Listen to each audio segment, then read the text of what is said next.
Thème 2. Société, Église et pouvoir politique dans l'Occident féodal, 11e-15e siècle. Ce deuxième thème d'histoire nous amène à nous questionner sur le Moyen Âge. Comment les hommes vivent-ils à cette période, dans les campagnes, dans les villes? Comment se construit progressivement un État moderne?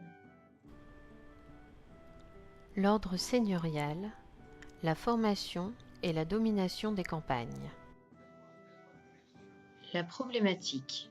Comment les seigneurs organisent-ils leur domination sur les campagnes?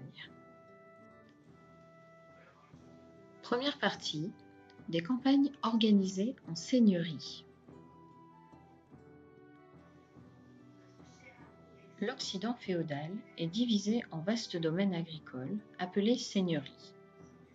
Les seigneuries sont mises en place afin de répondre aux troubles et à l'insécurité provoqués par la fin de l'Empire carolingien. Elles appartiennent à des seigneurs laïcs ou ecclésiastiques. Le seigneur s'appuie sur son château fort pour protéger les habitants. Il a le pouvoir de commandement, appelé ban, et rend la justice. Toutes les terres appartiennent au seigneur. Pour les cultiver, les paysans payent le cens et des banalités, supportent des prélèvements sur leurs récoltes, appelées redevances, et effectuent des corvées. Certains paysans, appelés serfs, ne sont pas libres de quitter la seigneurie. Les paysans forment une communauté villageoise qui se réunit en conseil pour prendre des décisions comme les réparations de l'église ou encore le partage des communaux. Deuxième partie, des campagnes lentement bouleversées.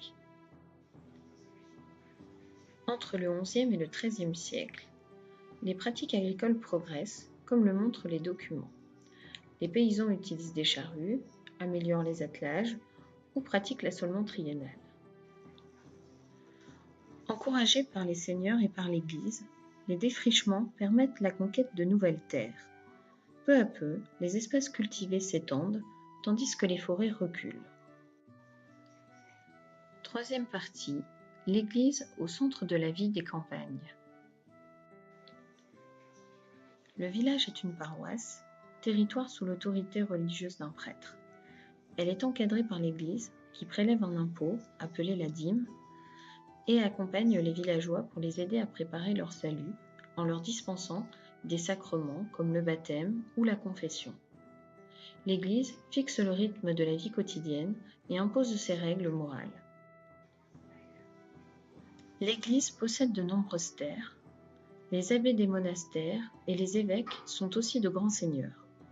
Souvent construites dans des espaces à l'écart, les abbayes utilisent et exploitent leur environnement proche. Elles favorisent dans la seigneurie la fondation de nouveaux villages, appelés les villes neuves. Le chapitre s'achève. Maintenant que tu as vu la capsule vidéo, n'oublie pas de faire le quiz.